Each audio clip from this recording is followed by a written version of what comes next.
I'm gonna actually set up something here, and I like to go live on multiple platforms just to kill multiple birds with one stone. But anyway, so today my thought that I wanted to share with you had to do with the art of economic warfare, and I think this is an important topic. It's an appropriate topic based on sort of what's happening throughout the world.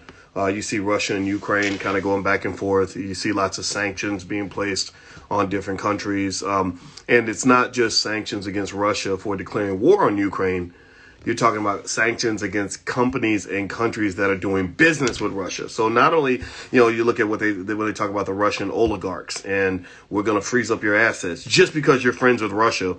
And even China's been threatened with economic sanctions because they're trying to freeze out Russia. And so I talked to Jay Morrison today. Can you guys hear me? Give me a yes. Let me know if you can hear me. Let me know if you can hear me. Give me a yes in the chat if you can hear me okay. So I spoke to Jay Morrison this morning, and we decided to go live and talk about the art of economic warfare. Are you guys able to hear me? Let me know if you can hear me okay. Give me a yes. Okay, give me a yes in the chat if you can hear me. All right, because I hear somebody say no sound. Okay, I see lots of yeses. Okay, good stuff, good stuff. Yeah, so Jay and I were talking, and I said, they've declared economic warfare against black people for a very long time. They're always imposing sanctions on black people all the time. And I said, you know me, I'm interested in what's happening in our community. I'm not really super concerned about Ukraine and all that. I'm not, my heart goes out to anybody that is caught in the middle of war. War is hell. War is terrible. But our people have always been at war. You go to West Side Chicago, it's a war zone. You look around in terms of what's happening to our people. The war has been going on for a long time. So anyway, let me hit this button. I don't know if this button turns my volume up. Does that make me louder? Let me know if it makes me louder, because I don't know if I'm loud enough. But anyway, so it looks like Jay is in the building. So I'm gonna invite Jay in so that Mr. Morrison can hang out with us a little bit. So give me 1 second. Let me hit this. Let me see if I can bring Jay in. All right. So I waved at him, but I want to actually invite him in. Okay. Hey, Jay, can you send me a request? Send a request to come in, because I don't know if I can just bring you in or invite you in. So if you send me a request, bro, I'll bring you right in. But anyway, I think it's important to understand. I think it's time for us as black people to kind of process some of this in terms of how economic warfare happens. There's actually a class, a whole curriculum I put together. It's pretty deep at blackmoney101.com, and it's called An Introduction to the Power of Money. And within Black Money 101, you can go to blackmoney101.com. There's a lecture, a whole breakdown deep dive intensive I did on the economics of self-defense. How money is used to control you, how money is used as a weapon and as a tool and as a shield, and how to make sure that you are protected, because we're not very well protected. So let me be quiet here and bring in my homie Jay. Let me see. Go live with Jay. There we go. I hit the button. Hopefully that works. Y'all know me. Y'all know me with technology. Anyway. But yeah. So this whole thing with Ukraine and Russia is a lesson, right? Big And there he bro. is. What's up, man? Big bro. Peace, King. Good to see you, brother. How You are things too. in the Black House? Really black. Blacktastic. Yeah, brother. I can't wait to get down there, man. Yeah. Phase 2 is looking amazing right now. We got our HVAC being put in, so we got 20,000 square feet that's being renovated. Be done in about 30 days. So we'll be ready for the B1 conference there, the B1 festival there, all that. Yeah, buddy, man. That Black House is beautiful. Now, I want everybody to just know, like, if you haven't visited the Legacy Center, you have to visit the Legacy Center. Like, it's all legacy, and some of y'all, some people may or may not know why I love what Jay does, is because he sees, and I'll say this to you and about you in public, but it's like you see where we are in history. You're not trapped in the moment. You see how what we're doing connects to the past and the future, and that's really the sign of a person that knows how to think strategically. You can see the whole chess, all the different dimensions and levels, right? And that's something I love about it. And you see that in the legacy, man. It's legacy everywhere, because I see you as a person that can visualize how are people going to look at this 100 years from now. Am I somewhat accurate on that? Absolutely. I was doing a live stream at the Legacy Center yesterday, IG Live, And I was like, guys, this is just a little sampler of freedom. Just a little sample, right? When you come together in group economics, own our own land, own our own campus, own our own buildings, black-owned architect, black realtors, black engineers, black HVAC guys, black mechanical guys, right? Run by black people, 68% black women in leadership, and under the first black-owned real estate crowdfunding history, right? Is just a sample, though, of what we can do, right, with our ultimate power in this fight for freedom. And you talk about economic warfare, and I can't wait to dive into that conversation with you, but if we go to a restaurant and you get that little sampler plate, the mozzarella sticks, the potato skins, the couple wings, and you're like, man, them mozzarella sticks is hitting. The Black House, the Legacy Center, Tulsa Real Estate Fund is just a little sample of freedom. It's not the entree, nothing's the biggest thing ever, but it's a sample in our generation of what freedom and independence financially can look like when we run our own institutions. There you go. There you go, man. And just so you know, I just for everybody's full disclosure, I know I got a hard stop in 18 minutes. So I'm gonna stop myself from doing a lot of talking. I want my people to definitely hear your perspective on this. But so what is your thought, man? I know you got it yesterday, but I was talking this morning about what's going on with Russia and Ukraine. And if you notice Yes. this war, and I want to this is more, an economic war is a physical war with tanks and missiles and guns. All that it might come into play, but it's an economic war, right? You know, everybody's kind of gotten gangster with Russia, where the whole West has pretty much, cut off Russia as much as they could economically, not letting their money flow, not doing business with them. And now they're even punishing countries that do business with them. So they're not, it's almost like a RICO charge type thing, man. Like, we're not just going to get you. We're going to get everybody associated with you, so they'll be scared. We're going to make you toxic. And so just kind of speaking in terms of That how it relates to our people, what goes through your mind when I say that? that was an amazing term. We're gonna make you toxic. Exactly what they did with Haiti regarding our people. When Haiti revolted and got free from the European system, they said that we're all gonna gang up on Haiti and make Haiti toxic. We're gonna economically sanction Haiti for being too free, for being black run and too free. And when you look at Ukraine and Russia, I was thinking about like this. I have two major points I want to make in this 16 minutes we got left. One is I look at comparing Ukrainians today to our people 400 or so years ago. We were a free African people in America. We were here on America as African people, as indigenous people, as native people, as Moors, as Hebrews, or whatever way you believe we were here. We were here in America. We also were brought here from Africa as captives by the Europeans. Just like the Ukrainians are becoming captive of the Russians, right? Yep. So if Russia wins this war and Ukrainians are captive of Russia and given Russian culture, the Russian flag, the Russian declaration, Russian rule, Russian government, the same way we were given American rule, American declaration, American flag, an American name, Afro-Americans, African-Americans, right? Do the Ukrainian people not have the responsibility and obligation to still, even if they're under Russian rule for hundreds of years, to want to be self-determined again, want to be free again, want their own culture again, want to be self-governing again? Well, you know what, man? I think that freedom is something that you have to fight for, in general, right? And Indians don't appear to be prepared to fight, to defend what they have, and I see some different layers to the control or the penalties that everybody's paying, right, in this war, right? The Ukrainians are paying a price for their association with the United States through NATO. It's the expansion of NATO eastward causing the Russians to invade. So that's one layer. Layer with the Russians are paying a price for the position to invade. The whole world, the whole way move.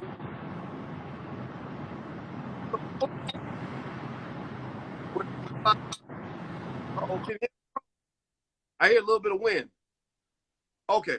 Are you able to hear me okay? Give me a thumbs up if you can hear me. Yeah, now I can. Yeah, now I can. Okay, cool. Yeah, so then you have layer three. Anybody associated with Russia is going to pay a price for associating with Russia, right? So here's my thought, right?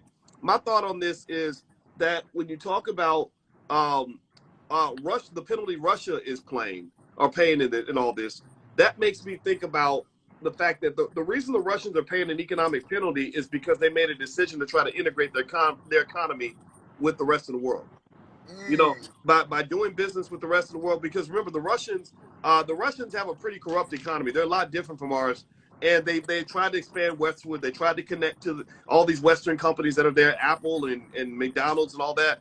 Now that's coming back to bite them, and it makes you think about Black people and our decision to integrate into how we integrated into American society. And so what happens is that when you choose to integrate, it's comfortable to integrate, right? It's you make more money and all that. But when you go to war, you're gonna be penalized by sanctions. People give you things in some cases so that they can have something to take away if you get out of line, right? So that's why I Mm. tell all the Negroes trying to chase after shiny objects and fast money and corporate money and all that. Be careful what you receive, because every time you take something from somebody who doesn't have your best interest at heart, you're making yourself vulnerable. Right, I love what me and you build, because we always have these like aligned but different perspectives, usually not opposed, but like you come with a whole different angle. Like, oh, I didn't think of that, right? And so I was thinking about Russia being penalized financially by the world. It reminds me of our activists and our progressive Black leaders and how we get labeled toxic. Minister Farrakhan, Nation of Islam, Mm-hmm. they get ganged up on, get labeled Yep. toxic, they get economically sanctioned, Mm-hmm. right? Where a Black man or Black person is being too progressive in regards to their quest for freedom and their quest for dominion, right? Whenever we get too much like we want to have our own table, Kyrie Irving, right? Colin Kaepernick, right? Ice Cube. Whenever we get too much like I want to be self-governing. I want my own table. I want to be independent. I want to be a true king with dominion. Whenever we get to quote unquote out of line, right, out of line of where they would have us be, we get economically sanctioned. They don't want to do business with us. They put tags on us. People gang up on us. Corporations don't want to align with us. Other Black people won't do business with you, right? Yep. That's a form of economic warfare to teach progressive Black people that there's a penalty to pay, Colin Kaepernick, is a penalty to pay, Kyrie Irving, is a penalty to pay if you want to be free. See, I Yeah. don't, part of our war is always the war of financial freedom. But financial freedom to me is only a means to an end. It's only a fuel to a goal. Financial freedom is not our end result. Financial freedom is only to have our bag strong enough to get free. Mm-hmm. See, we stop at just financial freedom. Oh man, I just want to have a race. I just want to have a life insurance policy. I just want to have a legacy. I just want a gold chain. We stop at financial freedom, but we are still the subjects of the same government that kidnapped, captured, and demoralized us. Boom. We are not free. No, we're So not. financial freedom should only be our economic fuel and tool, because we don't have tanks yet. Financial freedom should only be our fuel and our resource and our ammunition to get free and self-governing as a people. That's B1. There you go, man. Well, you know what it makes me think about too is I remember watching Game of Thrones, and there was a part, Game of Thrones is all about basically white people going to war with each other over this throne, right? So there was one point where a guy says to one of the queens, he says, in order to really fight a war properly and strategically, you have to imagine every scenario. Imagine every ally as your enemy. Imagine every enemy as your ally. Wow. And play all those scenarios out so you can identify where the vulnerabilities are. Because a lot of times we start getting that good money from the white man and life is good, and we got the corporate job or whatever, or you live in paycheck to paycheck, make income, but you don't have any wealth, you don't have any nuts stored for the winter, you don't have anything in place to protect you in case the heat gets hot, right? So then next thing you know, the shit hits the fan, right? It could be a political issue, it could be a dispute with your boss, it could be whatever, and you're not ready to go to war, right? They pull the rug out from underneath you, right? And in fact, actually, we do economic warfare in our house with our kids. my wife and I get excited whenever our kids come to us and tell us they really want something. I say, how are we going to work this in our favor? Because we run this, right? We the king and queen of this house. So, when our teenager, how teenagers get that crazy attitude, right? So our little attitude having teenager comes in and says, I really want a new iPhone or I want a new pair of Jordans. I say, okay, I get her the Jordans just so I know what to take away if she starts acting up. So that is my version of imposing economic sanctions. I'm going to take them Jordans. We're going to take that phone. We're going to take that whatever, because you told us what you need in order to be happy. So we're going to take that away if you don't follow the rules of the kingdom, right? So this game is played everywhere. The white man does this everywhere, and it's important for black people to understand that. You know what? I love what you said, all of that. I love what you said early on when you said, imagine your allies as your enemies and imagine your enemies as your allies. We get too attached to our allies and too attached to our enemies. So we think that if I'm a Democrat, I gotta be a Democrat forever. If I'm a Republican, I gotta be a Republican forever. If I'm a this fraternity, I gotta be this. No, those allyships, those associations may change depending on what your goals are in life and what their agenda is in life, right? So a lot of times we get too linear focused, too basic minded, really in general, to really fight a proper war. For instance, Russia and Ukraine can go through this controversy, and other major countries can bomb each other, murder each other, literally, but still come to the table and speak treaty.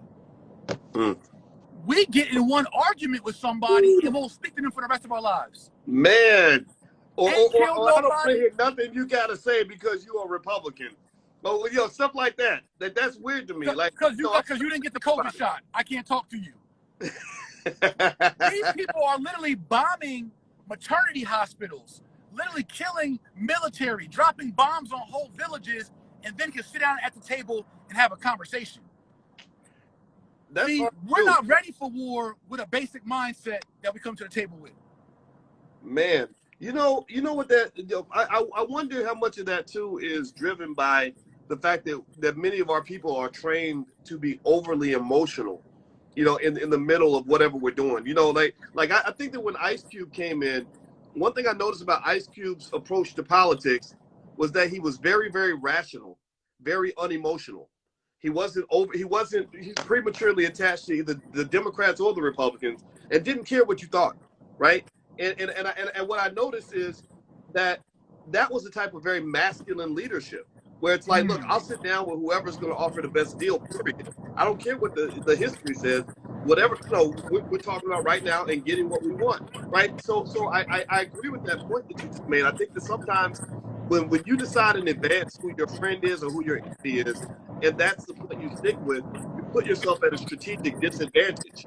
Because then at that point, Joe Biden said, okay, well, if you don't vote, I'm black, so I own you, no matter what I do to you. And that's the problem. We got to decide, are we playing for power or playing for pacification? Do we want power or we want to be pacified? It's a different posture. Right? So it's like, we want to be the pacified blacks, we want to be the powerful blacks. It's a different posture. You want to be powerful, everything's on the table. All negotiations on the table.